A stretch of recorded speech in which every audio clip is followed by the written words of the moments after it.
Look, we're not talking about some distant sci-fi AI future. This is about right now. What you're about to hear is a practical guide for getting through the world of AI as it is today, and it's all drawn from real-world field notes.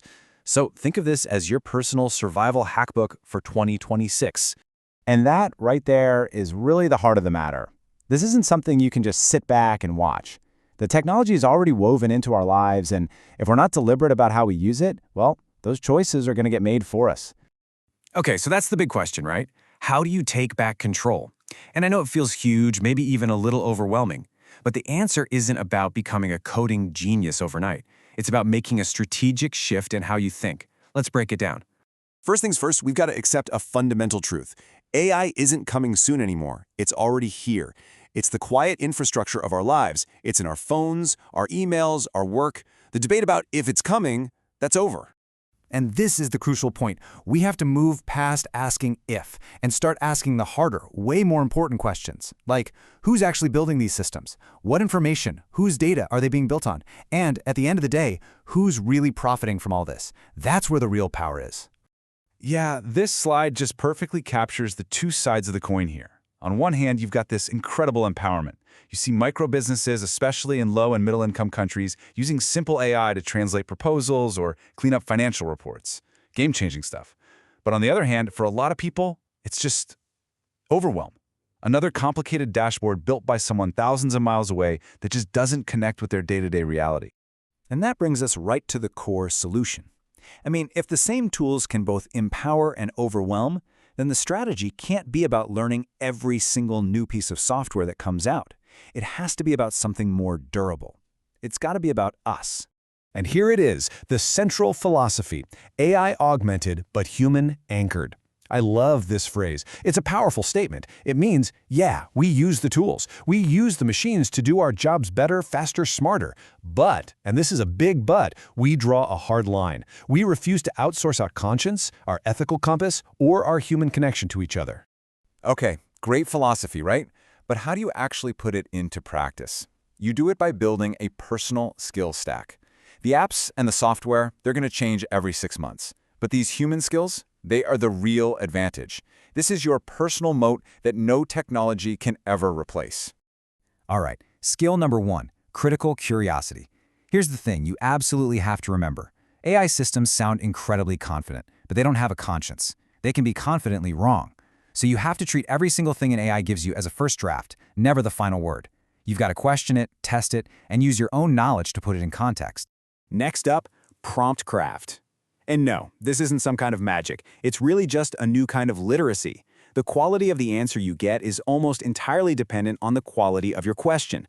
So think of a good prompt less like a magic spell and more like a really clear, concise brief you'd give to a very capable but very literal assistant. Skill number 3 is domain depth. And listen, this one is your secret weapon. It's your years of experience in your field. It doesn't matter if you're a teacher, a mechanic, or a community organizer. That experience gives you the ability to spot when an answer from an AI sounds plausible, but is just flat out wrong. That gut feeling, that's irreplaceable. And finally, ethical judgment. You know, so many of what we call tech problems aren't really tech problems at all. They're just old-school human problems wearing a brand new digital coat. They're about fairness, about consent, about who's held accountable when things go wrong, and the people who can navigate these tricky issues, they're going to be the most valuable translators in this new world. So all of this really boils down to one single powerful piece of advice. If you only remember one thing from this section, make it this. Stop chasing every shiny new tool that pops up. Instead, invest your time and energy in the quality of your thinking and the values you bring to the table. That is the real hack. Okay, so we've talked about skills, but all of those skills rely on one thing, information. And that brings us to the most valuable currency in the AI era, something we give away all the time without a second thought. I'm talking about our data, and by extension, our dignity. So I want you to really stop for a second and ask yourself this. The next time you're about to paste a paragraph into a chat window or upload a document, what are you actually giving away? You know, could that piece of your work, that fragment of your personal story, be scooped up and used to train some future AI model without you ever knowing or agreeing to it? And here's a real gut check, okay? Would you be comfortable with that same data being projected onto a giant screen in a room full of total strangers? If the answer is no, then you need to think really, really carefully about where you're putting it. Wow. This quote just hits so hard, especially when you think about it from the perspective of communities in the global south. It points to this really dangerous pattern where people's data, their stories, their languages are donated for free, only to have AI solutions built on that data sold back to them at a high price. We've got to break that cycle. All right, we've talked about the problem, the philosophy, the skills, the ethics, the whole shebang. Now, let's get down to brass tacks.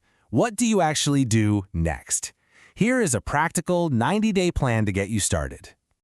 Okay, step 1, super simple. Just list 10 tasks you do every week, and then experiment with using AI on just 2 or 3 of them. Step 2, write a simple, one-page personal AI policy. What are your red lines? What won't you upload? Step 3, pick one concrete way to learn. A course, a book list, whatever. Just commit to it. Step 4, and this is a big one. Find your people, a small group where you can trade real notes, not just hype. And finally, step 5, which might be the most important. Tell your own story. Document what you're learning, because your voice matters.